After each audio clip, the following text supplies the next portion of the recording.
મેઘરજ તાલુકાના બ્રાહ્મણકોટડા ગામે એક રહેણાંક ઘરના બાથરૂમમાંથી ઝેરી કોબ્રા સાપનું રેસ્ક્યુ કરી તેને જંગલ વિસ્તારમાં છોડી મૂકવામાં આવ્યો।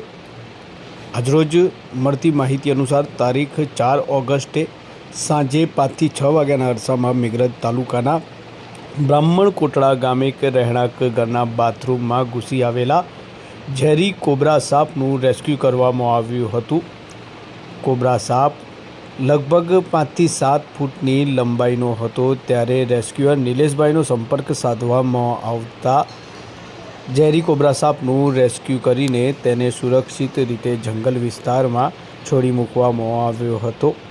ઘરના બાથરૂમમાં નીકળેલા ઝેરી કોબ્રા સાપને જોઈને ઘર લોકોમાં ભય ફેલાયો હતો। ત્યારે રેસ્ક્યુઅર નિલેશભાઈ દ્વારા સાપને સફળતાપૂર્વક પકડી જંગલ વિસ્તારમાં છોડી મૂકવામાં આવ્યો હતો।